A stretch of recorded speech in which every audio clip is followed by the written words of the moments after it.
J'ai écouté une émission tout à l'heure sur la guerre de sécession et sur la question du racisme américain au XIXe siècle, contre les Noirs, bien sûr.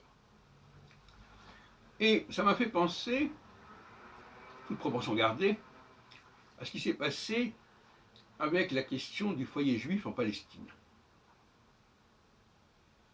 Les gens croient que parce que, à un moment donné, on fait une déclaration, que ça va suivre son cours de manière imperturbable. Pas du tout.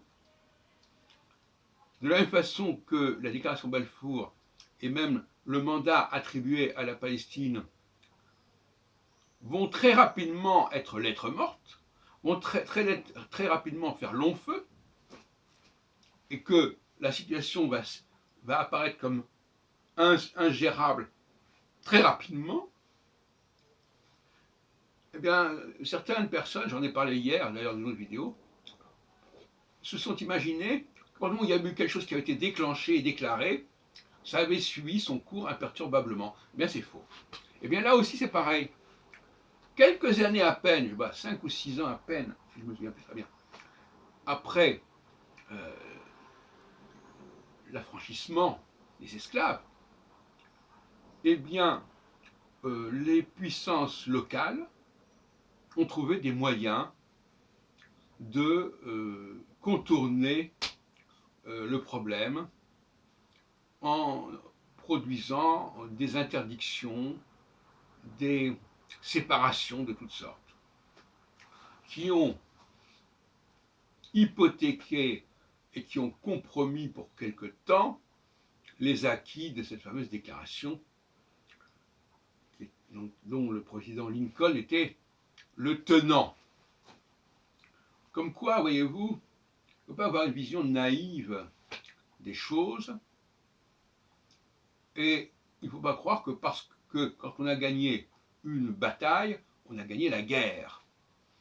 Les Juifs n'avaient pas gagné leur foyer en 1917 ou en 1920, 22, et ils auraient très bien pu ne pas pouvoir continuer s'il n'y avait pas eu la catastrophe, l'Holocauste de la Seconde Guerre mondiale, qui reste finalement la cause principale pour laquelle on a tenu bon concernant ce foyer, alors qu'il était rejeté et mis en cause par un grand nombre de personnes.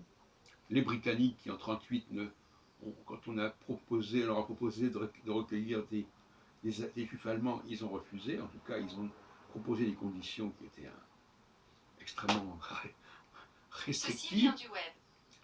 Et d'autre part,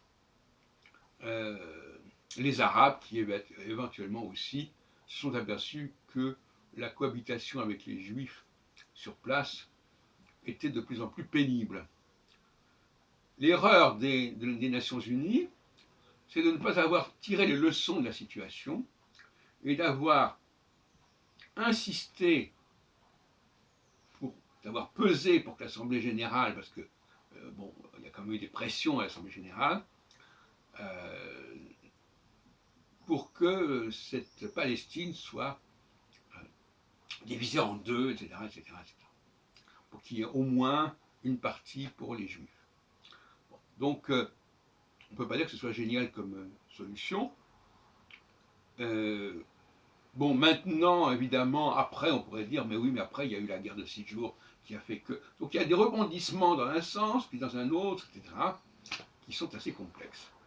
Eh bien, concernant la question des Noirs aux États-Unis, je retiendrai un point qui est intéressant, c'est que quand les Noirs américains ont combattu en France, ils ont été marqués par la façon dont les Noirs étaient traités en France et comment la cohabitation se faisait entre Blancs et Noirs.